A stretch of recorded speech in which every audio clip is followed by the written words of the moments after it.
ناظرین السلام علیکم۔ پروگرام علم و حکمت کے ساتھ زبیر احمد حاضر خدمت ہے۔ ناظرین، نوجوان طبقہ کسی بھی سوسائٹی کے اندر بڑی اہمیت کا حامل ہوتا ہے۔ سوسائٹی کے آنے والے جو چیلنجز ہوتے ہیں، سوسائٹی کو آنے والی جو اپرچونٹیز ہوتی ہیں، جو تھریٹس ہوتے ہیں، ان سب کا دار و مدار اس بات پر ہوتا ہے کہ اس کا جو نوجوان ہے، اس کے جو مستقبل کا معمار ہے، وہ کس حد تک اس چیلنجز کو فیس کرنے کے لیے تیار ہے۔ چنانچہ نوجوانوں کی کردار سازی، نوجوانوں کا علمی شعور، نوجوانوں کی آگاہی، نوجوانوں کی سنجیدگی، یہ بہت بڑا رول پلے کرتی ہے کسی بھی سوسائٹی کو آگے ترقی کی طرف لے جانے میں۔ آج ہم گفتگو کریں گے نوجوانوں کی کردار سازی سے متعلق، اور یہ بھی جاننے کی کوشش کریں گے کہ اس کردار سازی میں معاشرے کا، سوسائٹی کا، اساتذہ کا، والدین کا کتنا رول ہے، اور اس کے ساتھ ساتھ مذہب اس میں کون سی بنیادیں فراہم کرتا ہے۔ میرے ساتھ تشریف رکھتے ہیں جناب جاوید احمد غامدی صاحب، اور ان کے ساتھ ساتھ یہاں پر موجود ہمارے شرکاء ہیں جو ایجوکیشن سے وابستہ ہیں، اور یہ بھی ہمارے اس آج کے اس ٹاپک میں پارٹیسپیٹ کریں گے، اور یہ جاننے کی ہم کوشش کریں گے کہ کردار سازی اصل میں ہوتی کیا ہے، کردار خود کیا چیز ہے۔ السلام علیکم جاوید صاحب۔ وعلیکم السلام۔ جاوید صاحب، سب سے پہلے میں چونکہ جو ای میلز پر ہمارے پاس سوالات آتے ہیں، میں ایک سوال آپ کے سامنے رکھتا ہوں، گو کہ اس سوال کا براہ راست اس ٹاپک سے کوئی تعلق نہیں ہے، مگر بالواسطہ وہ اس سے متعلق ضرور ہے۔ وہ یہ کہتے ہیں صاحب کہ جب آپ اپنے بہت سارے پروگرامز میں یہ کہتے ہیں کہ انسان جب اس دنیا میں آیا، پہلا انسان، تو وہ وحی کی روشنی میں اسے شعور کے ساتھ بھیجا گیا ہے، وہ تاریکی اور اندھیرے میں نہیں آیا۔ ان کا سوال یہ ہے کہ اگر ایسا ہے، آپ کی بات کو مان لیا جائے، تو نوجوانوں ہی سے متعلق دو نوجوان تھے، حابیل اور قابیل۔ ان دو نوجوانوں میں آپس میں ایک جھگڑا ہوا، اور قابیل نے حابیل کو قتل کر دیا۔ جب قابیل نے حابیل کو قتل کر دیا، تو اب وہ اپنے بھائی کی اس میت کو اس کے ساتھ کیا کیا جائے وہ اسے معلوم ہی نہیں تھا۔ ایک پرندے نے اس کو توجہ دلائی کہ اس طرح سے معاملہ کیا جائے، اور پھر وہ اس بات پر پچھتایا بھی کہ میں اس پرندے سے بھی گیا گزرا ہوں کہ مجھے یہ نہیں معلوم۔ تو اس سے تو یہ ثابت ہوتا ہے کہ انسان اس وحی کی روشنی میں یہاں دنیا میں نہیں آیا تھا، بلکہ وہ تاریکی میں ہی آیا تھا، اور مذہب نے اس کی رہنمائی نہیں کی بلکہ معاشرے نے اس کی رہنمائی کی۔ آپ کا جواب؟ انسان بحیثیت انسان اپنے اندر ایک اضطراری علم رکھتا ہے۔ یہ اضطراری علم بالقوہ ہے، یعنی جس طرح سے آپ کسی چیز کے پوٹینشل کو سمجھنے کی کوشش کرتے ہیں، یہ اس طرح ہے۔ اس کو آپ ایک سادہ مثال سے انسانی جبلتوں کا، انسٹنکٹس کا مطالعہ کر کے سمجھ سکتے ہیں۔ ٹھیک۔ یعنی انسان کے اندر بھوک کی جبلت ہے، پیاس کی جبلت ہے، وہ خوف محسوس کرتا ہے، محبت کے احساسات اپنے اندر رکھتا ہے۔ اسی طرح اس کے اندر جنس کی بھی جبلت ہے۔ ٹھیک۔ بعض چیزوں کا ظہور فوراً ہونا شروع ہو جاتا ہے، بعض کا ظہور مؤخر ہوتا ہے، جس کی ایک مثال جنس کی جبلت بھی ہے۔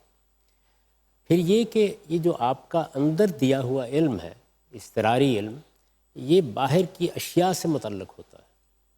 جب یہ متعلق ہوتا ہے تو اندر سے حکم آتا ہے، فیصلہ آتا ہے، اور اس طرح آپ اسماء تخلیق کرتے ہیں، آپ جملوں کے باربط معنی تک پہنچتے ہیں، آپ تصورات کو وجود میں لاتے ہیں، اور علم آگے بڑھنا شروع ہو جاتا ہے۔ ٹھیک ہے۔ ایک تو یہ بنیادی حقیقت انسان کے بارے میں جان لینی چاہیے۔ دوسرے یہ کہ انسان میں اور دوسرے جانوروں میں ما بالامتیاز کیا چیزیں ہیں، ان کو سمجھ لینا چاہیے۔ یعنی جہاں تک جسمانی تقاضوں کا تعلق ہے، وہ بڑی حد تک حیوانات میں اور ہمارے درمیان مشترک ہے۔ ٹھیک ہے۔ انسان کی حیثیت سے تین بنیادی چیزیں میں نے کئی مرتبہ اس جانب توجہ دلائی ہے۔ ایک یہ کہ میں ایک عقلی وجود، دوسرے میرے اندر ایک حادثہ اخلاقی ہے، اور تیسرے یہ کہ میں ایک جمالیاتی احساس رکھتا ہوں، ایک ایستھیٹک سینس مجھے دی گئی۔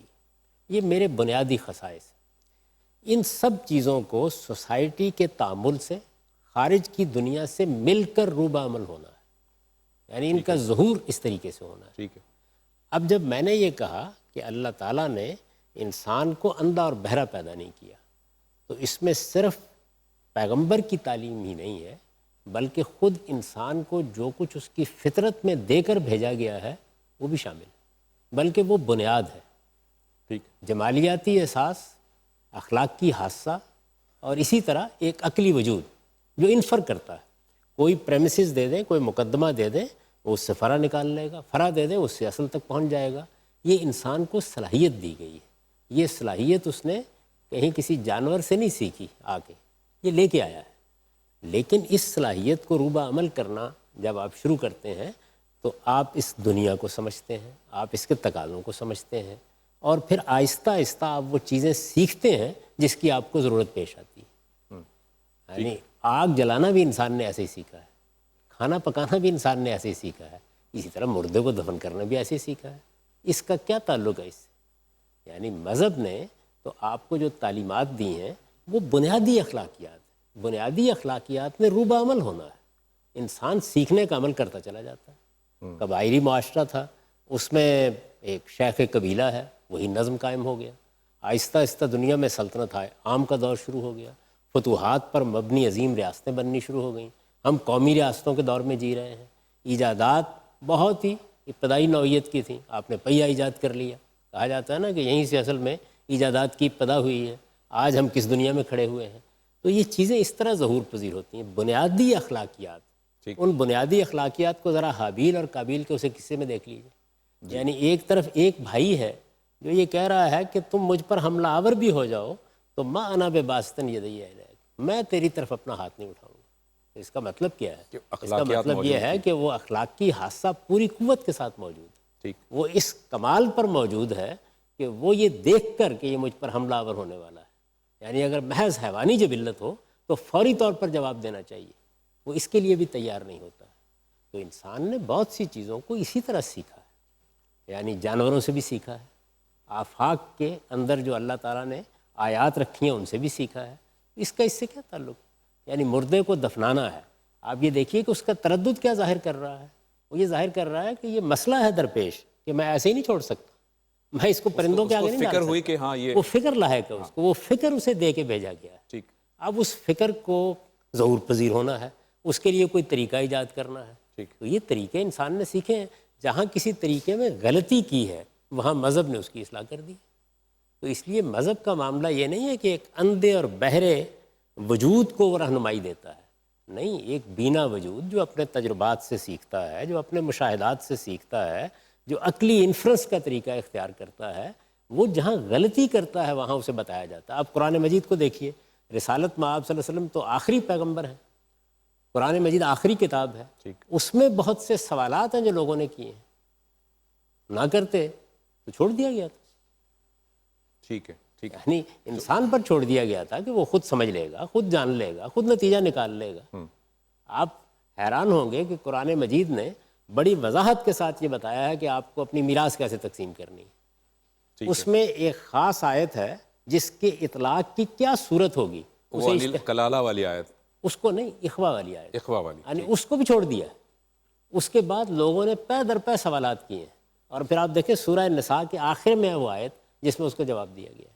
تو انسان کو اللہ تعالیٰ نے ایسے تعلیم نہیں دی کہ ہر ایک چیز لکھ کر دے دی ہو، اس کے ہاتھ میں پکڑا دی ہو۔ اس کے اضطراری علم کا ظہور ہوتا ہے، وہ باہر کی اشیاء سے متعلق ہوتا ہے، اس کے سیکھنے کا عمل شروع ہوتا ہے، اس کا حادثہ اخلاقی فیصلے سناتا ہے، اس کے بعد تصورات وجود میں آتے ہیں، پھر وہ غلطیاں کرتا ہے، پھر اس کے بعد وہی اس کی رہنمائی کر دیتی ہے۔ ٹھیک ہے۔ تو اب جاوید صاحب اب ہم بنیادی ٹاپک پہ آتے ہیں کہ جب آپ نے فرمایا کہ بنیادی جو اخلاقیات ہے وہ تو اسے مذہب دے دیتا ہے، مذہب فراہم کرتا ہے، اس کے بعد وہ سوسائٹی میں کیسے برتنا ہے، رویے کیسے ہونے چاہیے، وہ سوسائٹی سے سیکھتا رہتا ہے۔ اب ہم بات کردار کی کرتے ہیں، تو کردار کو آپ ڈیفائن کیسے کریں گے؟ کیا کردار اس بنیادی اخلاقیات ہی کا دوسرا نام ہے یا کردار کوئی اور بھی چیز ہے؟ کردار کا لفظ کبھی تو بہت وسیع مفہوم میں بولا جاتا ہے اور کبھی اپنی کچھ محدودیتوں کے ساتھ ہم بولتے ہیں۔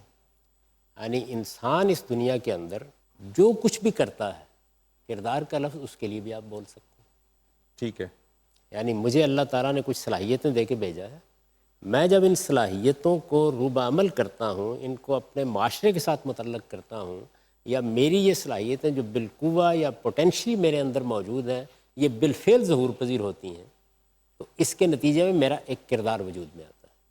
ٹھیک، اس کردار کا اخلاقی پہلو ہے جس کے لیے ہم عام طور پر اچھا کردار، اچھی سیرت کے الفاظ استعمال کرتے ہیں۔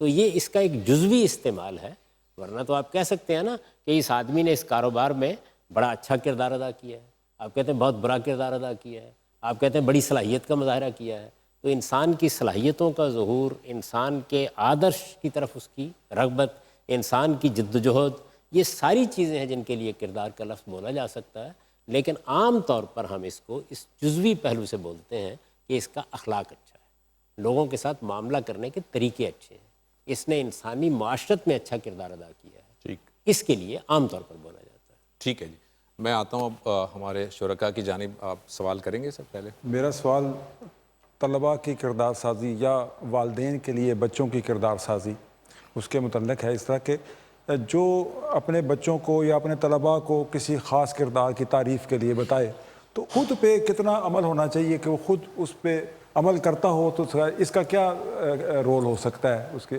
عملیت کی شکل؟ سب سے بڑا رول ہی اسی چیز کا ہے، یعنی اگر والدین اپنے بچوں کو کچھ بنانا چاہتے ہیں، اس سے مجھے یا آپ کو اتفاق ہو سکتا ہے یا اختلاف، جو وہ بنانا چاہتے ہیں۔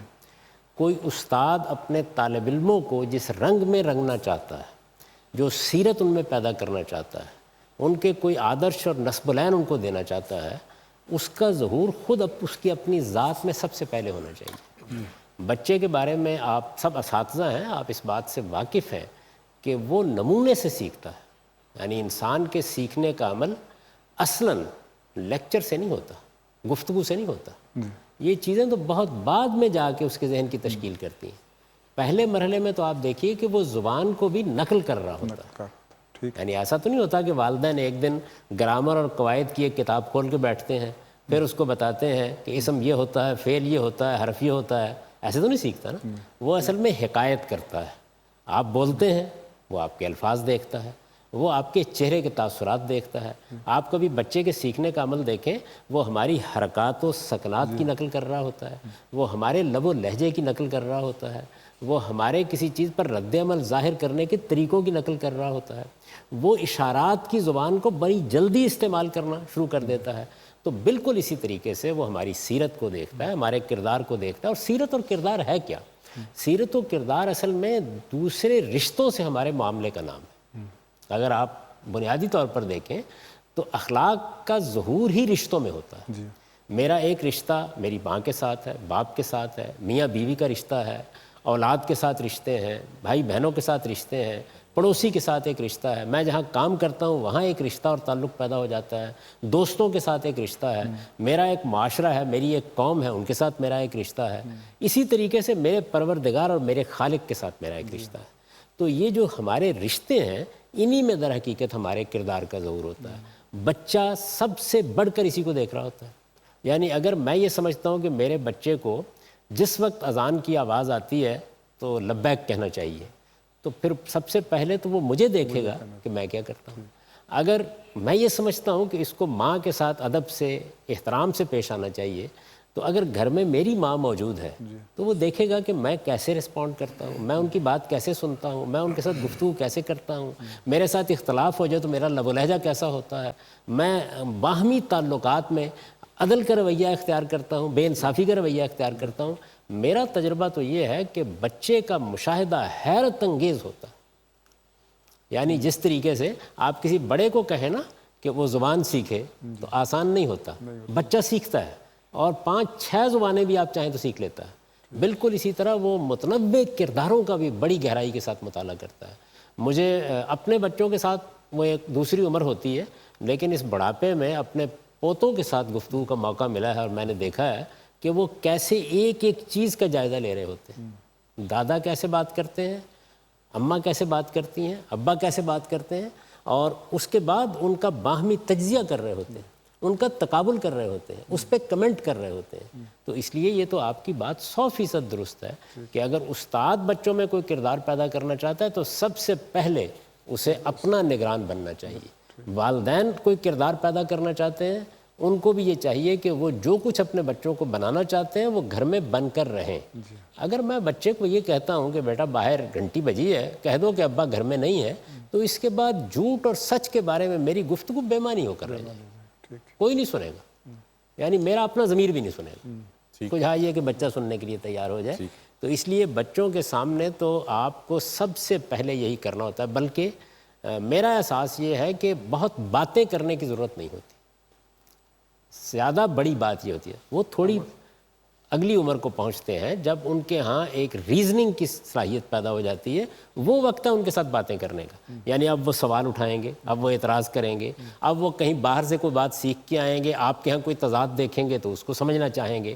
اس کے بعد زیادہ ضرورت اس کی پڑتی ہے کہ اب بات کرنی ہے، اب کچھ علم حاصل کرنا ہے، اب علم کی بنیاد پر کسی چیز کا ان کو قائل کرنا ہے یا ان کے ساتھ کوئی تبادلہ خیالات کرنا ہے. پہلے مرحلے میں تو آپ کی سیرت، آپ کا کردار، آپ کا رویہ ہے جو حقیقت میں ان کی تربیت کر رہا ہوتا ہے. جی جناب. اچھا غامدی صاحب، اگر ایک لمحے کے لیے فرض کر لیا جائے کہ کوئی آخرت برپا نہیں ہونی اور ہمیں صرف اسی دنیا کے لیے بنایا گیا ہے، تو مجھے بتائیے کہ پھر اچھا کردار اپنانے کا انسینٹیو کیا ہے؟ قرآن مجید نے دو چیزوں کو بنیاد بنا کر اس مسئلے پر قطعی گفتگو کی ہے. ایک یہ کہ اخلاقی شعور یہ میرا ودیت کرتا ہے. اللہ تعالیٰ بیان کرتے ہیں وَنَفْسٍ وَمَا سَوَّاهَا فَأَلْهَمَهَا فُجُورَهَا وَتَقْوَاهَا. یعنی میں نے جب نفس انسانی کا تسویہ کیا ہے، جب میں نے اس کو درست کیا ہے، جب میں نے اس کو یہ صورت دی ہے، اسی وقت میں نے اس کے اندر یہ چیز الہام کر دی. تو ایک تو یہ آپ کے اندر الہام ہے. اس وقت بھی اگر آپ غور کریں تو وہ جو اندر الہام ہے وہی عالمگیر اخلاقیات کی صورت میں ظہور پذیر ہو رہا ہے. تو جب اس کے بارے میں فلسفیانہ سوال اٹھایا جاتا ہے کہ بنیاد کیا ہے، تو یا آپ کہیں گے کہ میں یہ حادثہ اخلاقی لے کے آیا ہوں، اس کے کچھ نتائج نکلتے ہیں. تو عام طور پر جدید ذہن ان نتائج کو قبول کرنے کے لیے تیار نہیں ہوتا. تو پھر وہ یہ کہتا ہے کہ اگر آخرت نہیں ہے اور اس کے خیال میں یقیناً نہیں ہے تو پھر اس دنیا کو سامنے رکھ کے دیکھنا چاہیے. تو دنیا میں تو پھر یہی ہوگا کہ معاملات ٹھیک چلتے رہیں، ضرر رسانی سے انسان بچ سکے، دوسروں کی آزادی کو مجروح نہ کرے، اپنے فائدے کو سامنے رکھ کے کوئی اخلاقی اصول بنا لے. اگر وہ آج میرے فائدے کے ہیں تو وہ اخلاقی اصول ہوں گے، کل آپ کے فائدے کے ہیں تو ان میں تبدیلی آ جائے گی. پھر اس کے بعد کوئی اور چیز باقی نہیں رہتی. جبکہ ہمارے ہاں اخلاقیات کی نہایت محکم بنیادیں ہیں اور دونوں بنیادیں بڑی غیر معمولی ہیں. ایک یہ کہ یہ کوئی خارج کی چیز نہیں ہے جس کو ہم نے ادھر ادھر سے سیکھ لیا ہے، بلکہ یہ ہمارے باطن کا ظہور ہے.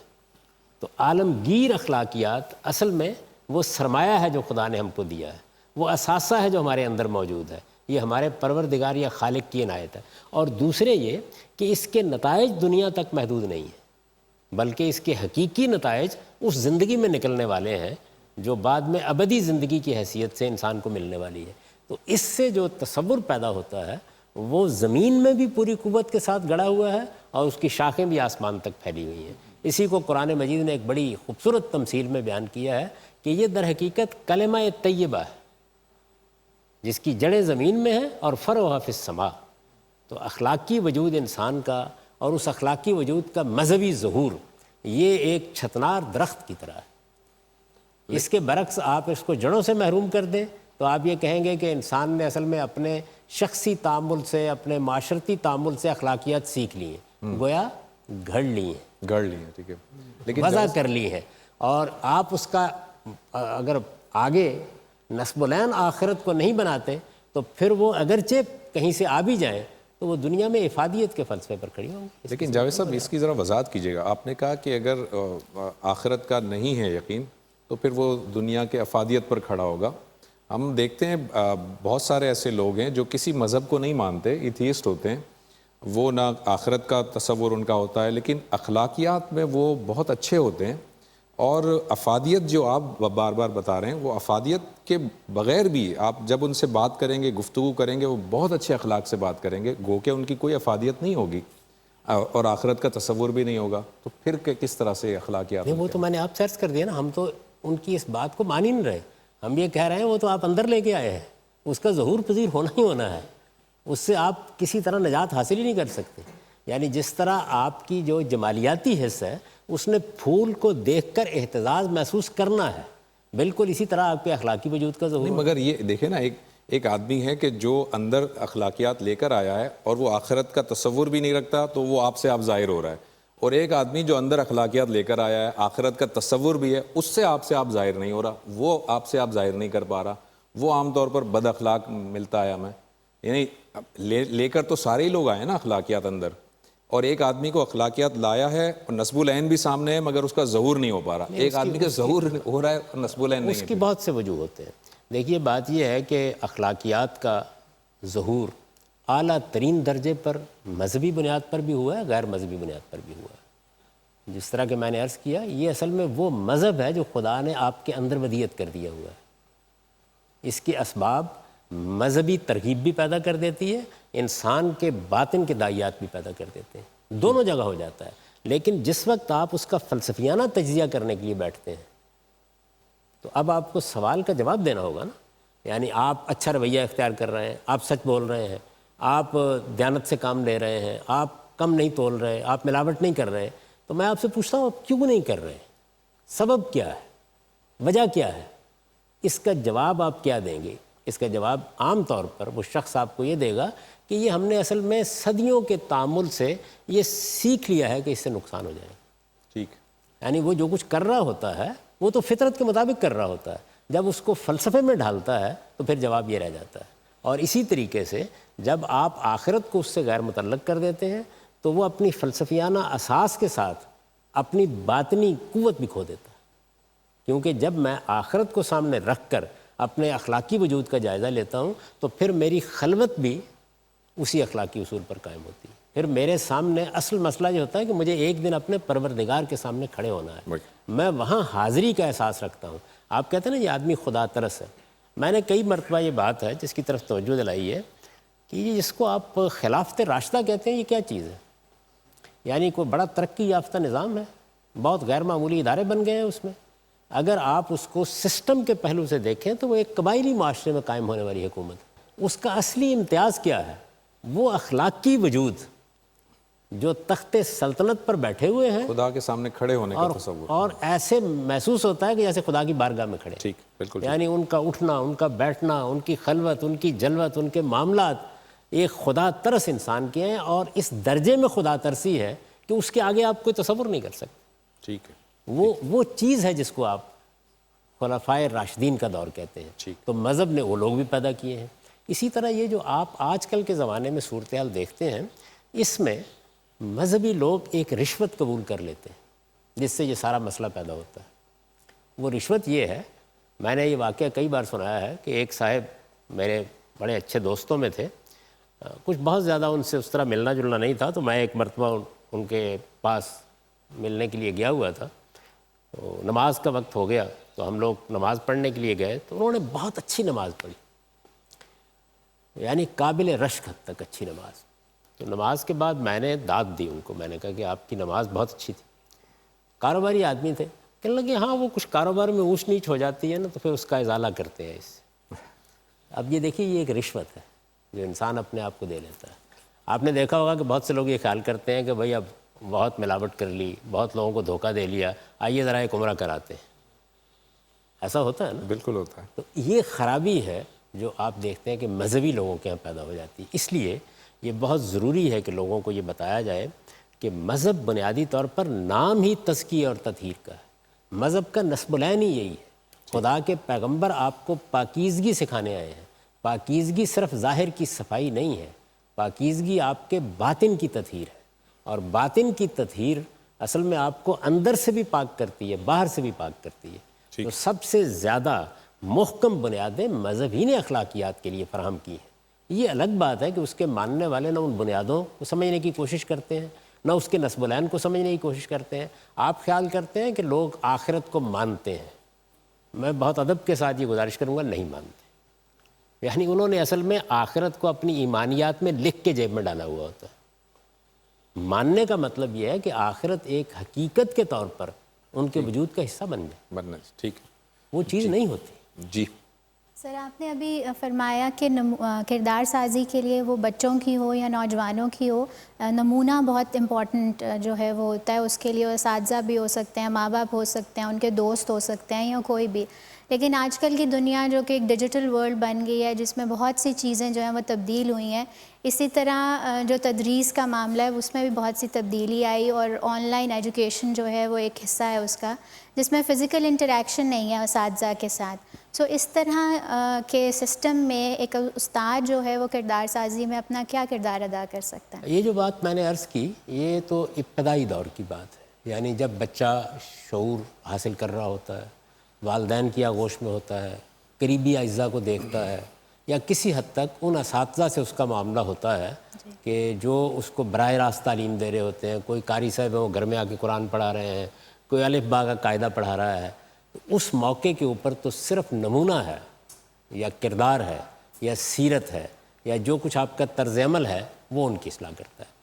جس دور کی آپ بات کر رہی ہیں اس میں تو پھر گفتگو شروع ہو جاتی ہے, اس میں پھر ریزننگ کی بنیادیں قائم ہو جاتی ہیں, اس میں وہ آرگو کرنا شروع کر دیتے ہیں. اب آپ کو استدلال کرنا ہے. یہ بات آپ کی بالکل درست ہے کہ خاص طور پر اگر آپ ایک کمرے میں بیٹھے ہوئے ہیں, آپ نے کمپیوٹر کھولا ہوا ہے اور آپ کا انسانوں کے ساتھ بہت زیادہ معاملہ نہیں ہے, خواہ وہ آپ کے اساتذہ ہیں, تو بہت سی خامیاں رہ جائیں گی. اب اگر ہم اس دور میں داخل ہو گئے ہیں تو میں آپ سے عرض کروں کہ دنیا میں کبھی بھی جب کوئی دور آ جاتا ہے اس کو پیچھے نہیں لے جایا جا سکتا. صحیح. آپ کو اس کو ایک حقیقت کے طور پر تسلیم کر کے اس کا تجزیہ کرنا چاہیے, اور پھر نظام تعلیم میں, معاشرت میں, سیاست میں ہر جگہ اس کی کوشش کرنی چاہیے کہ اب ہم وہ کیا نئے طریقے ایجاد کر سکتے ہیں جس سے ہم اس خلا کو بھر سکیں. یہ ضروری نہیں کہ جو خلا آپ قبائلی زندگی میں بھر پاتے تھے, اب آپ قبائلی زندگی کا اگر مطالعہ کریں تو وہاں ہم اپنے اعزاء اقربا بڑوں اور بزرگوں کے بہت قریب ہوتے تھے. یعنی مجھے خود یاد ہے, میں دیہاتی پس منظر رکھتا ہوں کہ ہمارے ہاں چوپال پہ بیٹھے ہوئے بزرگوں کے ساتھ بات کرتے ہوئے, شام کے وقت اسی طریقے سے کھیتوں میں جاتے ہوئے کس نوعیت کی رفاقت بزرگوں کی میسر آتی تھی. وہ ظاہر ہے کہ شہروں کے اندر اس طرح میسر نہیں آتی. تو یہ بہت ضروری ہوتا ہے کہ جب تمدن میں تبدیلی آئے, جب حالات میں تغیر آئے, تو پھر جو سوسائٹی کی تشکیل کر رہے ہوتے ہیں وہ اساتذہ بھی ہیں, وہ دانشور بھی ہیں, وہ علماء بھی ہیں, وہ ارباب سیاست بھی ہیں, وہ ضرور اس بات کے اوپر سوچیں کہ اچھا یہ خلا پیدا ہو گیا ہے, اب اس کو بھرنے کا طریقہ یہ ہے.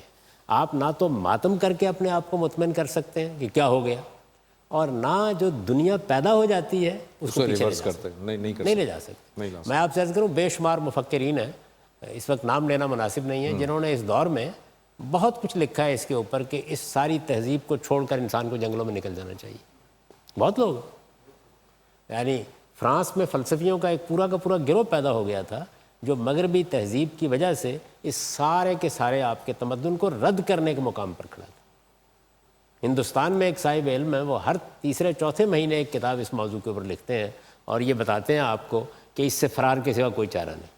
یعنی آپ جدید چیزوں کو استعمال کرنا چھوڑ دیجئے. بلکہ بعض ملکوں میں ایسی کمیونٹیز, امریکہ میں ہیں, چھوٹے چھوٹے دیہات ہیں, ان کے بجلی بھی وہ نہیں آنے دیتے, سوئٹزرلینڈ میں ہے. تو اس طرح کا آپ کوئی ایک جزیرہ بنا لیں اگر, تو زیادہ سے زیادہ کوئی ایک چھوٹی سی کمیونٹی ہے جو وہاں آباد ہو جائے گی. بحیثیت مجموعی انسانیت جب اس رخ پہ چل نکلتی ہے تو اس کو پیچھے نہیں لے جایا جا سکتا, اور بہت سی چیزوں کی باغ آپ کے ہاتھ میں ہوتی بھی نہیں. اس لیے آپ کو سب سے پہلے یہ فیصلہ کرنا چاہیے کہ فلاں چیز آ گئی ہے, اس نے یہ خلا پیدا کر دی ہے. آپ اگر غور کر کے دیکھیں تو ہمارے ہاں, یعنی میرے اپنے بچپن میں شام کی مجالس ہمارے تمدنی وجود کا حصہ تھا. شام کے وقت لوگ کسی دکان کے آگے جا کے بیٹھ جاتے تھے, کسی چوپال میں بیٹھ جاتے تھے, دوستوں کی کسی مجلس میں جا کے بیٹھ جاتے تھے. اس کے بعد ریڈیو آیا تو لوگوں کے کان BBC کو لگ گئے, دیہات میں بھی. اچھا, ٹیلی ویژن آ گیا تو معاملہ ہی بالکل ختم ہو گیا. اب آپ سوشل میڈیا کو دیکھیے, اس نے ایک اور دنیا پیدا کر دی. لوگوں کے کئی کئی گھنٹے اس کے اوپر خود لوگ اعتراف کرتے ہیں بالکل صرف ہوتے ہیں. اچھا, اور سب سے زیادہ وقت معلوم ہوتا ہے کہ انہوں نے اس چھوٹے سے ٹیلی فون کو دینا ہے جو ان کے ہاتھ میں پکڑا ہوا ہے. یہ صورت ہے. یعنی اب ماں باپ, بلکہ میں نے تو دلچسپ نظارہ دیکھا ہے کہ دو یعنی محبت کرنے والے لوگ جو ہیں وہ ایک ریستوران میں بیٹھے ہوئے ہیں اور گفتگو ٹیلی فون کے ذریعے سے ہو رہی ہے. ایسا ہے بالکل. تو یہ دنیا پیدا ہو گئی ہے. اب یہ دنیا پیدا ہو گئی ہے تو اس میں ہم کو یہ دیکھنا چاہیے کہ جو خلا انسان, کیونکہ انسان کے اندر اچھی صحبت میں بیٹھنا, انسانوں سے ایک خاص طرح کی گرمی گفتار بھی حاصل ہوتی ہے اور گرمی کردار بھی حاصل ہوتی ہے. اس کے کیا اہتمام کیے جا سکتے ہیں؟ تو اگر ایسی یونیورسٹیاں بن رہی ہیں جن میں آپ آن لائن تعلیم دے رہے ہیں یا جس میں آپ کا زیادہ تعلق نہیں ہوتا, تو اس میں بھی تقریبات منعقد کرنی چاہیے, سوشل گیدرنگس ہونی چاہیے, لوگوں کے ساتھ ملنے ملانے کے مواقع ہونے چاہیے. یعنی آپ ہر وقت یہ کام نہیں کر سکتے, روزانہ یونیورسٹی میں نہیں بلا سکتے, تو گاہے گاہے اس کا اہتمام ضرور کرنا چاہیے اور ایسے چیزیں سوچنی چاہیے. جب انسان کسی خلا کو محسوس کر لیتا ہے اور پھر سوچتا ہے تو اللہ تعالیٰ راستے بھی سجا دیتا ہے. جاوید صاحب, یہ آپ نے کردار سازی نوجوانوں کی ہم بات کر رہے ہیں, اس میں کئی ویریبلز ہیں. جو میں آپ کی گفتگو سے سمجھ پایا ہوں، اساتذہ کا کردار، اساتذہ جو ہے وہ ایک ویریبل ہے، مسجد کا کردار ایک ویریبل ہے، اس طرح اور دیگر دانشوروں کا کردار ہے، لیکن آپ نہیں سمجھتے کہ ہمارا جو سلیبس ہے، تعلیمی نظام کا جو سلیبس ہے وہ بھی ایک بہت بڑا ویریبل ہے؟ پہلے ایسا ہوتا تھا کہ جو بھی طالب علم ہوتا تھا وہ سماجیات بھی اسے پڑھائی جاتی تھی، گلستان بوستان ادب پڑھایا جاتا تھا. اب ہم دیکھتے ہیں کہ وہ سماجیات نہیں پڑھتا. اگر مثال کے طور پہ انجینئرنگ کا اسٹوڈنٹ ہے، مثال کے طور پہ میڈیسن کا اسٹوڈنٹ ہے، وہ سماجیات بالکل نہیں پڑھتا. پھر ہم یہ دیکھتے ہیں کہ ایک جب نوجوان سوسائٹی میں آتا ہے تو مدرسے سے فارغ ہونے والا نوجوان اور انگلش میڈیم سے فارغ ہونے والا نوجوان اور اردو میڈیم سے آنے والا، ان کے درمیان بڑے فاصلے ہوتے ہیں، بہت زیادہ فاصلے ہوتے ہیں، اور یہ فاصلے پھر بہت بڑے پرابلم کا ذریعہ بھی بنتے ہیں. تو اس ایک ویریبل کیا سلیبس نہیں ہے؟ آپ سمجھتے کہ یہ بھی ایک بہت بڑا رول پلے کر رہا ہوتا ہے؟ کوئی شک نہیں ہے اس میں. دیکھیے بات یہ ہے کہ استاد اعلیٰ درجے کا ہے تو برے سے برے نصاب تعلیم میں بھی کچھ سے کچھ نتائج پیدا کر دے گا، لیکن نصاب تعلیم کی اہمیت سے آپ انکار نہیں کر سکتے. ہم تو ابھی تک یہ طے نہیں کر سکے کہ ہمارے ہاں یکساں نظام تعلیم ہونا ہے یا نہیں ہونا، یہ طے نہیں کر سکتے. یعنی ہم کہتے ہیں کہ یہ ایک قوم ہے، تو میں نے کئی مرتبہ یہ توجہ دلائی ہے کہ پہلے 12 سال کی تعلیم تو بچہ اپنے انتخاب سے نہیں حاصل کرتا، یہ معاشرہ دیتا ہے. والدین فیصلہ کریں گے، معاشرہ فیصلہ کرے گا، یعنی سب والدین مل کر ہی معاشرہ بن رہا ہے. تو معاشرے نے کیا کبھی یہ طے کیا ہے کہ ہمارے بچوں کو پہلے 12 سال کی جو بنیادی تعلیم، جو براڈ بیس ہونی چاہیے، وسیع بنیاد ہونی چاہیے، وہ ملتی ہے یا نہیں ملتی؟ اچھا، پھر اس تعلیم میں بنیاد کہاں سے اٹھانی چاہیے؟ یعنی سب سے پہلے تو بچے کو پہلے 2-3 سال آپ الفبا بھی ٹھیک طرح سے اگر نہ سکھائیں تو کوئی قیامت نہیں آ جائے گی. یہ تو سکھائیں تم انسان ہو، تم انسان کی حیثیت سے پیدا کیے گئے ہو، تمہارا وجود یہ ہے، تمہارا معاشرہ یہ ہے، تمہارے رشتے یہ ہیں، تم نے سڑک پر جانا ہے تو اس طرح جانا ہے، تم نے لوگوں سے بات کرنی ہے تو ایسے بات کرنی ہے، تمہیں معاملہ کرنا ہے تو اس طرح کرنا ہے. ہمارے ہاں ہمارے نظام تعلیم میں اس کی کوئی اہمیت ہی نہیں. یعنی یہ تو میرے نزدیک سماجیات ہے ہی نہیں، یہ بنیاد ہے، نہیں یہ بنیاد ہے. یعنی آپ پہلے یہ تو بتائیں کہ ایک انسان کی حیثیت سے دیکھیے، تعلیم میں 3 بنیادی چیزیں، جب تک وہ آخری درجے میں پختہ نہ ہو جائے، آپ کو کیا بننا ہے، انجینئر بننا ہے، ڈاکٹر بننا ہے، یہ بننا ہے، وہ بننا ہے، یہ زیر بحث نہیں آنا چاہیے. پہلی چیز یہ کہ انسان کی حیثیت سے آپ کو کیسا انسان بننا ہے. دوسرے یہ کہ آپ کے لیے دروازہ کھلتا ہے لینگویجز سے، آپ کو اپنے ماحول کے لحاظ سے کیا کیا زبانیں اعلیٰ درجے کی آنی چاہیے اور سیکھنی چاہیے. وہ جو عمل ہے، وہ جو زبان آپ کی تعلیم کا ذریعہ بننی چاہیے وہ کیا ہے، اس کا فیصلہ کرنا چاہیے آپ کو. اور وہ چیزیں جن کا تعلق ہنر سے ہے، جیسے آپ کہتے ہیں میتھمیٹکس ہے، سائنس، یعنی یہ وہ بنیادی چیزیں ہیں کہ جن میں پختگی اگر نہیں ہے تو آپ اوپر جو بنیاد بنائیں گے وہ پھر تا سریا میروت دیوار کج، وہ ایسے ہی چلے گی. تو سب سے بنیادی چیز یہ ہے. ہمارے یہاں اس سارے نصاب تعلیم کو، اس تعلیمی نظام کو ایک ریویو کی ضرورت ہے، ریکنسٹرکشن کی ضرورت ہے، اس کی تشکیل جدید ہونی چاہیے. ہم تو ابھی تک بنیادی فیصلے نہیں کر سکے. یعنی اس وقت دیکھیے کہ ہمارے یہاں انگریزی میڈیم نظام تعلیم کی اپنی ایک دنیا ہے، اردو میڈیم نظام تعلیم پہلے کہہ سکتے ہیں کہ ایک متوازی جگہ پر کھڑا تھا، اب تو بالکل ہی درماندہ ہو کے رہ گیا ہے، اور آہستہ آہستہ تحلیل ہی شاید ہو جائے. اچھا، جو آپ کے دینی مدارس کا نظام ہے وہ اپنی ایک الگ دنیا رکھتا ہے. تو ان میں تو کوئی ابلاغ کے رشتے ہی نہیں. یہ ماہرین تعلیم بیٹھے ہوئے ہیں. آپ یہ دیکھیے کہ دنیا بھر کا علم اس بات پر بالکل متفق ہے کہ آپ کے ہاں جو حقیقی علم ہے وہ آپ کی جو مادری زبان ہے اس کے ذریعے سے امپارٹ ہوتا ہے. یعنی آپ پہلے ہی مرحلے میں اگر بچے کو کسی دوسری زبان کو ذریعہ تعلیم بنا دیتے ہیں تو حقیقت میں آپ علم میں اور اس کے درمیان ایک دیوار کھڑی کر دیتے ہیں. وہ ساری زندگی اس دیوار کو ڈھاتا رہتا ہے اور پھر اسی سے ٹکرے مار کے ختم ہو جاتا ہے. آپ دیکھیے اس وقت بھی، یعنی میرا احساس یہ ہے، لوگ کہتے ہیں نا بہت قیت الرجال ہو گیا، اعلیٰ درجے کے لوگ نہیں پیدا ہوتے. مجھے کبھی اس سے اتفاق نہیں ہوا. میرے نزدیک اللہ تعالیٰ جس طرح عورتوں اور مردوں کا توازن قائم رکھتا ہے، اسی طرح صلاحیتوں کا توازن بھی قائم رکھتا ہے. اعلیٰ ترین لوگ، اعلیٰ ترین شاعر، اعلیٰ ترین ادیب کرتا رہتا ہے پیدا. اصل چیز یہ ہے کہ آپ نے ان کے لیے تعلیم، تربیت اور ان کی قبولیت کے کیا مواقع پیدا کیے. یعنی کتنے لوگ ہیں جو دیہات میں میں آپ سے عرض کرتا ہوں غیر معمولی ذہانت کے ساتھ آپ کے انہی فیصلوں کی بھیٹ چڑھ جاتے ہیں. یعنی یہ ہو سکتا ہے کہ ایک آدمی کسی دوسری زبان کا ایپٹیچیوڈ نہ رکھتا ہو. آپ کہتے ہیں نا علم کا دروازہ اسی کو لے, لینگویجز سکھائیے, لیکن جو علم ہے وہ اصل میں آپ کی اپنی زبان ہے جس کے اندر سے نکل کے جاتا ہے بنیادی طور پر. تو اس طرح کے جو مصنوعی معاملات ہم نے طے کر رکھے ہوئے ہیں, مجھے یہ بتائیں کہ یہ قیام پاکستان سے پہلے ہمارے ہاں کیا انگلش میڈیم کے تھے سارے ادارے؟ یہ آپ کی جتنی قیادت جو بڑے لوگ ہیں ان کو کوئی انگریزی زبان میں کمیونیکیٹ کرنے میں یا اس میں دوسروں سے بات کرنے میں کوئی دقت پیش آتی تھی؟ دیکھ وہ کرتے تھے, لیکن لینگویج ان کی اپنی تھی. بہرحال وہ کرتے تھے, کمیونیکیٹ تو ہو سکتا, جانتے تھے نا, بالکل جانتے, سبھی جانتے تھے, کرتے بھی تھے. لیکن یہ کہ وہ اپنے اچھا زبان کے بارے میں یہ بھی سمجھ لیجئے کہ زبان محض ابلاغ کا ذریعہ نہیں ہوتی. زبان اپنا کلچر رکھتی ہے, اپنی تہذیب رکھتی ہے. آپ اس کے اندر جو شخصیات پیدا کر چکے ہوتے ہیں وہ لوگوں کے لیے نمونہ بنتی ہیں, ان سے وہ انسپریشن حاصل کرتے ہیں. وہاں سے در حقیقت انسان کی شخصیت کی تعمیر ہونی شروع ہوتی ہے. میں جب اپنے بچپن کو یاد کرتا ہوں تو مجھے یہ معلوم ہوتا ہے کہ اسکول کے زمانے ہی میں وہ جو ہماری تہذیبی شخصیات ہیں وہ بالکل متعین ہو کر سامنے آ گئی تھیں, اور جن میں مجھے یہ معلوم تھا کہ یہ وہ شخصیات ہیں جن کو میں اپنا آئیڈیل قرار دے سکتا ہوں. تو یہ اب آپ کہاں سے لاتے ہیں؟ کچھ دیر کے بعد آپ کے بچوں کے لیے اقبال اور غالب اور فردوسی اور رومی اور ابن تیمیہ اور شبلی یہ اجنبی لوگ ہوں گے. ذرا انتظار کریں تھوڑی دیر کے لیے. تو آپ کے خیال کے مطابق یہ محض شخصیات ہیں جو ختم ہو جائیں گی؟ نہیں, یہ تہذیب ہے, یہ آپ کی تاریخ ہے, یہ آپ کے آدرش ہیں. ان کے اندر آپ کی قومی شخصیت نمودار ہوئی ہے. یہ سب کچھ آپ کھو دیں. ہے کسی کو اس کا احساس؟ میرا سوال تھوڑا سا کردار سازی سے ہی متعلق ہے. ہم لائف سائنسز کا میں اسٹوڈنٹ ہوں, تو لائف سائنسز میں ہم کہتے ہیں کہ موروثی بچے کا رنگ سفید ہے, کان بڑے ہیں, بال کالے ہیں, گولڈن ہیں, یہ سارے ماں باپ کے اثرات سے ہوتے ہیں.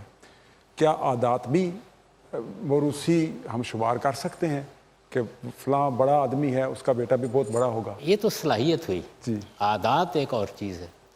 عادات بڑی حد تک موروثی ہو جاتی, اور جس وقت وہ ایک والدین کی آغوش میں آنکھ کھولتا ہے تو سب سے پہلے عادات ہی کو اپنانے کی کوشش کرتا ہے. لیکن صلاحیتوں کا معاملہ یہ نہیں ہے. چنانچہ ہم نے اپنی آنکھوں کے ساتھ دیکھا ہے کہ بہت بڑے لوگ ہیں لیکن ان کے ہاں عام ہنرمند پیدا ہو گئے, کسان پیدا ہو گئے, اور انہی کسانوں کے گھر میں بہت بڑے بڑے جلیل القدر اہل علم پیدا ہو گئے. تو اللہ تعالیٰ صلاحیتوں کے معاملے میں تو کسی خاص خاندان کا انتخاب کر کے نہیں بیٹھ جاتے. کبھی کبھی ایسا ہوتا ہے, مثلا ہمارے بر صغیر میں شاہ ولی اللہ کے خاندان کو آپ دیکھیں تو یہ معلوم ہوتا ہے کہ سارے ہی بیٹے غیر معمولی طور پر کسی نہ کسی علم کے, کسی نہ کسی فن کے بڑے ماہر ہیں. بلکہ اس کے بعد شاہ اسماعیل شہید تک ان کے ہاں ایک روایت قائم ہو گئی, لیکن ایسا بہت کم ہوتا ہے. یعنی عام طور پر ایسا نہیں ہوتا. یہ ایک الگ بات ہے کہ خاندانوں کے اندر بعض اوقات ایک میراث قائم ہو جاتی ہے. جیسے ایک بڑا وکیل ہے, وہ سمجھتا ہے کہ میں نے اپنے کلائنٹس کی ایک دنیا بنا لی ہوئی ہے, میرے کچھ لوگ ہیں کہ میرے پاس کتابیں بھی ہیں, میرا ایک اثر و رسوخ بھی ہے, تو بیٹا بھی وہی پیشہ اپنا لیتا ہے. تو آپ دیکھیے کہ اس میں اگر اس کی صلاحیت ہوگی تو اس میں نام پیدا کر لے گا, ورنہ جو اس کی شخصیت ہے اس کے لحاظ سے اتنا ہی ہو کر رہ جائے گا. تو صلاحیتوں کے معاملے میں تو یہ ہے کہ وہ اللہ دیتا ہے. بعض اوقات ایسا ہوتا ہے کہ ایک کے بعد دوسرا, باپ کے بعد بیٹا, بیٹے کے بعد پوتا, ان صلاحیتوں کی میراث بھی لے کر پیدا ہوتے چلے جاتے ہیں, لیکن یہ ضروری نہیں ہے کہ ایسا. جی سر. ہم کہتے ہیں کہ جی کردار سازی میں جو پہلا انسٹیٹیوشن ہے وہ آپ کا گھر ہے, پیرنٹس ہیں. دوسرا آپ کا مکتب ہے, استاد کا رول ہے. لیکن میں سمجھتا ہوں کہ ڈیو ٹو پیراڈائم شفٹ جو آپ کا وائڈ اسپریڈ آف انفارمیشن, تو اس میں کچھ جو ہماری یوتھ ہے, ہمارا نوجوان ہے, وہ بہت سارے اچھے یا برے انفلوئنسز کو بھی لے رہا ہے, اور وہ اس کی پرسنالٹی کو, اس کے کردار کو شیپ اپ کر رہے ہیں. تو ایک تو میرا کویسچن یہ ہے کہ اس میں کیا گائیڈنگ پرنسپلز ہو سکتے ہیں, کیسے ہم جو ہے مورل ویلیوز کو ان بلڈ کر سکتے ہیں اپنے یوتھ کے اندر کہ جو اس کو برے اثرات سے محفوظ رکھے.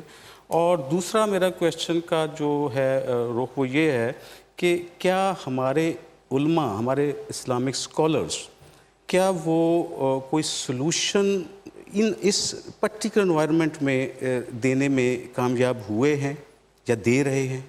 تو دس از مائی کوشچن. یہ اس لحاظ سے بہت اہم سوال ہے کہ ہم کردار پر جو گفتگو کر رہے ہیں اس میں پہلے اسی مسئلے کو حل ہونا چاہیے جو انہوں نے اپنے پہلے سوال میں سامنے رکھا ہے کہ آپ نے جب یہ کہا کہ کردار سازی یا جب آپ نے کہا کہ سیرت سازی یا آپ نے کہا کہ ہم اس طرح کا انسان بنانا چاہتے ہیں تو یہ اس طرح واضح ہونا چاہیے, پتہ چلنا چاہیے آپ کو آپ کا ٹارگٹ پتا ہونا چاہیے.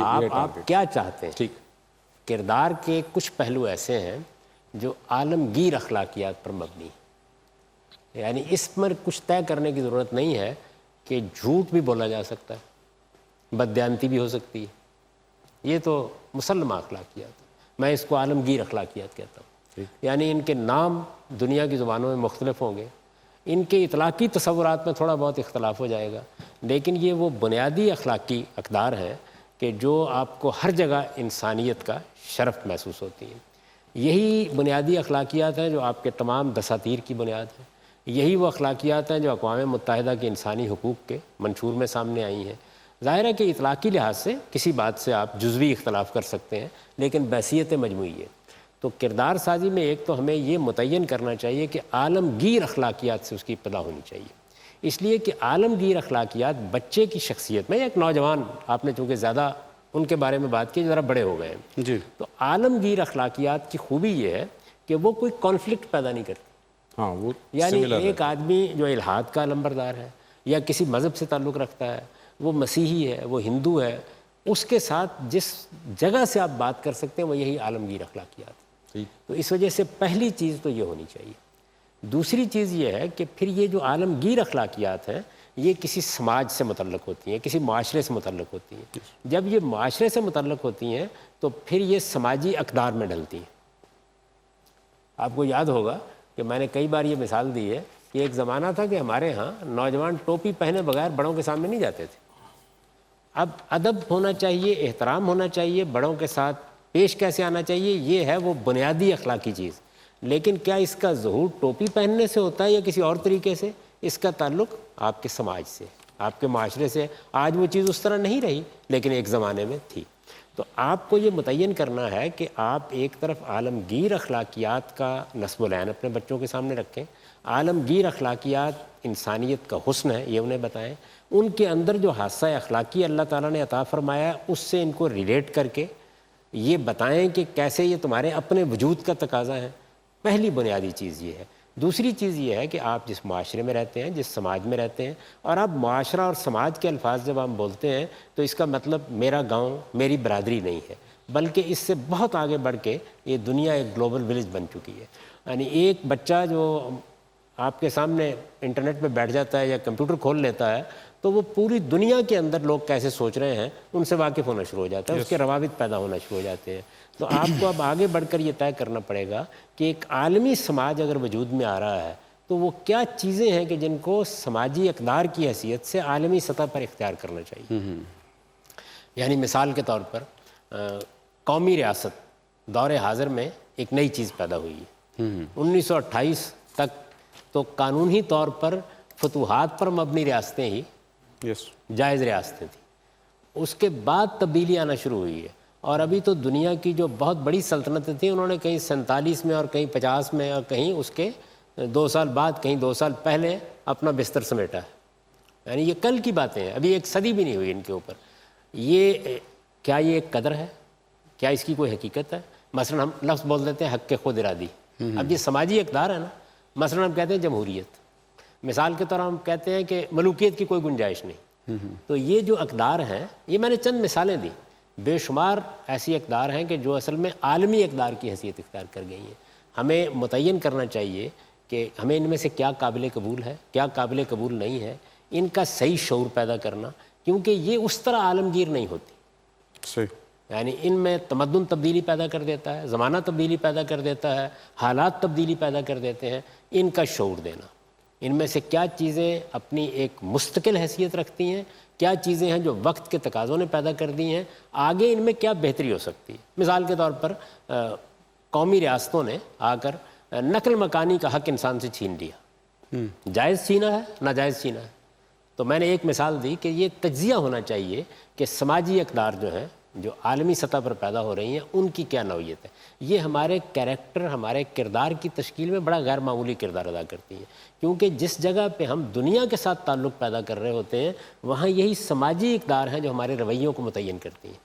یہ جو ہم فلسطین کے بارے میں ایک رائے قائم کرتے ہیں پھر دوسروں سے توقع کرتے ہیں کہ اس کی تائید یا تردید کریں، تو اس کا مطلب یہ ہے کہ ایک نقطہ نظر ہے جس کو ہم ایک قدر کے طور پر دیکھ رہے ہیں. یا مثال کے طور پر ہمارا ایک قومی مسئلہ کشمیر کا مسئلہ ہے، یا مثلا ہمسایوں کے ساتھ تعلقات قائم کرنا ہے، یا مثلا ایٹم بم بنانا ہے، یا مثلا فوجی اقتدار اور جمہوریت اس کے تقابل میں گفتگو کرنی ہے. یہ چیزیں ہم. تیسری جو بڑی چیز ہے وہ یہ ہے کہ آپ چونکہ ایک مسلمان قوم سے تعلق رکھتے ہیں، دنیا میں دوسرے مذاہب بھی موجود ہیں، تو مذہب آپ کو کون سے آدرش دے رہا ہے. یعنی اب عالمگیر اخلاقیات سب میں مشترک ہو سکتی ہے، سماجی اقدار کا ہم تجزیہ کر کے ان میں سے کچھ قابل قبول کچھ ناقابل قبول کا فیصلہ کر سکتے ہیں، لیکن یہ وہ مقام ہے کہ جس مقام پر آ کر ہمیں دیکھنا چاہیے کہ ہم اگر مسلمان ہیں یا کوئی ہندو ہے یا کوئی بدھ مت کا ماننے والا ہے تو اس کے مذہبی اقدار میں کیا چیزیں ہیں کہ جو انسانوں کے ساتھ تعلق کے معاملے میں اس کی رہنمائی کرتی ہیں. یہ تینوں چیزوں کو اگر آپ الگ الگ متعین کر رہے ہیں تو اصل میں آپ کے سامنے ایک ٹارگٹ آتا ہے. پھر آپ اگر غور کر کے دیکھیں تو ہمارے ہاں تعلیم میں، تربیت میں، نصابات میں کبھی ان تینوں چیزوں کو ڈسٹنکٹ کر کے بھی نہیں دکھایا گیا. یعنی یہ بعض جگہوں پر ملا کے دکھا دی جاتی ہیں، بعض موقعوں کے اوپر ان کی حقیقت کیا ہے اس سے ناآشنا ہی ہم بہت سے الفاظ بولتے رہتے ہیں، بہت سے الفاظ ہیں جو ہماری زبان سے نکلتے رہتے ہیں، کبھی ان کا تجزیہ کر کے نہیں دیکھتے. تو جب تک آپ ان تینوں کو الگ الگ متعین نہیں کریں گے آپ کے جو نصب العین ہیں وہ متعین نہیں ہوں گے، آپ کے آدرش متعین نہیں ہوں گے. آپ کو جانا کدھر ہے، کیا چیز ہے جو آپ کو ہمیشہ محکم پکڑے رکھنی ہے، اور کیا چیز ہے کہ جس کی ریکنسٹرکشن ہو سکتی ہے، جس کو نئی شکل دی جا سکتی ہے، جسے ریویو کیا جا سکتا ہے. کہاں کون سی چیز ہے جو ایک سماجی قدر بن گئی ہے اور اس کو اب تبدیل کرنے کی ضرورت. ابھی دیکھیں نا آپ کے ہاں مثال کے طور پر آبادی کا مسئلہ ہے. آبادی کا مسئلہ اگر آپ دیکھیں تو ایک پہلو سے اخلاقی مسئلہ ہے، دوسرے پہلو سے ایک سماجی قدر کو زیر بحث لاتا ہے، تیسرے پہلو سے ایک مذہبی مسئلہ. تو یہ ایک اچھی مثال ہو سکتی ہے اپنے بچوں کو یہ سمجھانے کے لیے، نوجوانوں کو سمجھانے کے لیے کہ آپ ان تینوں چیزوں کو الگ الگ کر کے سمجھیں. یعنی سماجی اقدار کیا سوال پیدا کر رہی ہیں، حالات نے آپ کو کہاں لا کے کھڑا کر دیا ہے، مذہب اس معاملے میں آپ کی کیا رہنمائی کر رہا ہے. دوسری جو بات آپ نے فرمائی کہ مذہبی علماء، ہمارے ہاں جو مذہبی علماء ہیں، دیکھیے ہر طبقہ فکر میں بہت اعلیٰ درجے کے لوگ بھی ہوتے ہیں، اور اس میں کچھ لوگوں کی سرگرمیاں، کچھ لوگوں کا نقطہ نظر، کچھ لوگوں کا رویہ، کچھ لوگوں کا انداز فکر قابل اعتراض بھی ہوتا ہے. لیکن بحیثیت مجموعی ہماری مذہبی تعلیم وہ اصل میں قصہ ماضی. جب تک آپ اس کو اس دور حاضر کے ساتھ ریلیٹ نہیں کرتے حقیقی معنی میں، اور وہ آپ کے مجموعی تعلیمی نظام کا ایک جز بن کے سامنے نہیں آتا. آپ مجھے یہ بتائیے نا کہ آپ نے جو اس وقت تعلیمی نظام قائم کیا ہوا ہے جس میں آپ نئے ڈسپلنز پڑھاتے ہیں، تو کیا اس کو آپ نے ایک پیرلل طریقے پہ رکھا ہوا ہے یا آپ ایک ہی جگہ سے بنیاد اٹھاتے ہیں؟ یعنی آپ کا بچہ پہلے کوئی 8-10 سال کی یکساں تعلیم حاصل کرتا ہے، اس کے بعد کچھ مضامین میں تفریق پیدا ہونا شروع ہوتی ہے، اس کے بعد جا کے کہیں وہ اختصاص کے فیصلے کرتا ہے. آپ کے یہاں مذہبی تعلیم اس طریقے سے نہیں دی جاتی.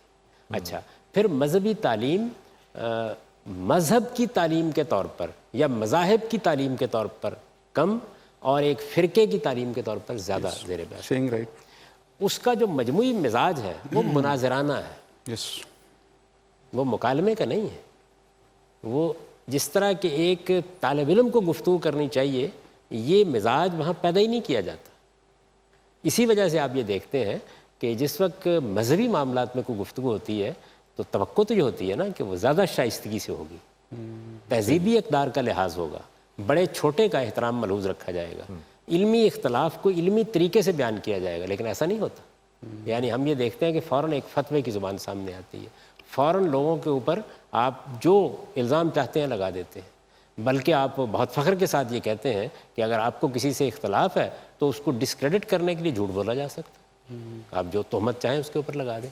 یہ جو صورتحال ہے یہ بڑی خطرناک صورتحال ہے. اس کی وجہ یہ ہوتی ہے کہ جو لوگ مذہبی علم کے ماہرین ہیں، لوگ ان کی طرف محض ایک عالم کے طور پر نہیں دیکھ رہے ہوتے، وہ ان کے لیے سوسائٹی میں ایک آئیڈیل کی حیثیت رکھتے ہیں. جب وہ آئیڈیل ٹوٹ جاتے ہیں تو حقیقت میں معاشرہ ٹوٹنا شروع ہو جاتا ہے. ٹھیک ہے. تو یہ چیزیں جو ہیں یہ ہماری سنجیدہ توجہ کا تقاضا کرتی ہیں جتنی بھی. Thank you very much Javed صاحب, بہت بہت شکریہ آپ کا, اپنے وقت نکالا. آپ تمام حضرات کا بہت شکریہ.